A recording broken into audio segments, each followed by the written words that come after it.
سلام. چالش هدیه داریم. بزن قدش. دستو باز کن.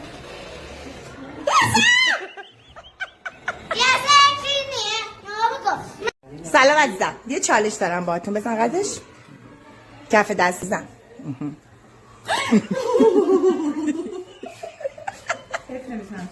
یه چالش دارم باهات. بزن قدش. کف دستو باز کن. بفرما. حتی هم باشه نوبت مظلوم ترین معلم مدرسه‌مونه. خانم عباسی برو دست باز کن. بازش کن. سلام بچه‌ها. یه چالش داریم با خانمتون. بزن قدش. بزن. باز کن.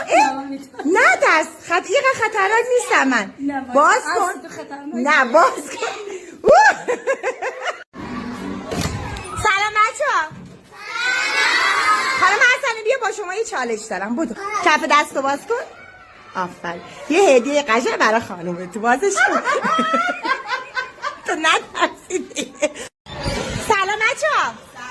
یه چالش داریم با خانمتون. بزن قدش. دستو باز کن. یه هدیه برای خانومت. سلام همشهری. یه چالش داریم عزیزم. بزن قدش. کف دستت. نه دستو بگی. نه اونجوری باز کن دستتو. نه میخوام یه چیز هدیه بدم.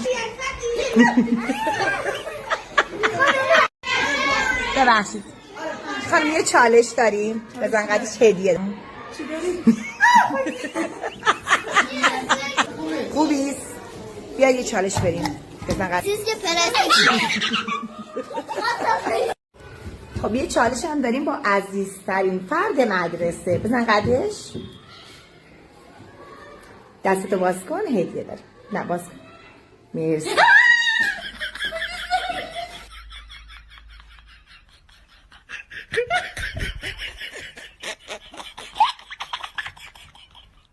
بده مامانی من پولاتو جمع کنم. پولای من میخوای چیکار؟ میخوام واسه پسنداز کنم. اونا رو هم بده. آها. اگر تو پسنداز بلد بودی میافتی ماشه با اینا ماشه شانسی برم. مامان با اینا چیه؟ شانسی بلند خیلی پول میخواد. دورت بگردم. من حرف خودم بزن. جان. نلی بگو ما بعد فنابادی باش گابم و فش بخری ها. من نه مامان میخوام پسنداز کنم واسه طلا بگیرم. خوبه؟ آخه با اینا میشه طلا خرید. نمیشه خرید؟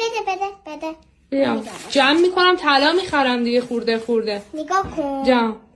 بس برای مامانا که نمیشه بچهشون پول جمع کنه. من نداشتم جمع کنی. میخوام با خودم واسه مامان آشفشه. ماما چی زشته. میخوام جمع کنم پسنداز کنم طلا بخرم. نگاه کو پسندو با اینا میشه طلا. اصلا من خیلی خوش گذشتم. حالم خوب شد اصلا. کجا میری؟ آقا خیلی محبت کرد.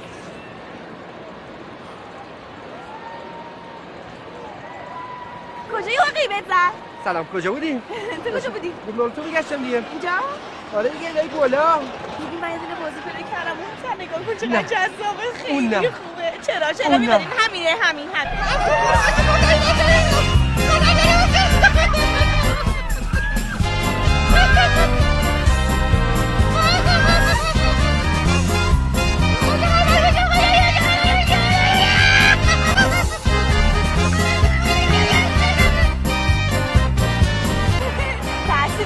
نه من فقط یه مقدار چیز دارم بالا بریم تو رویه.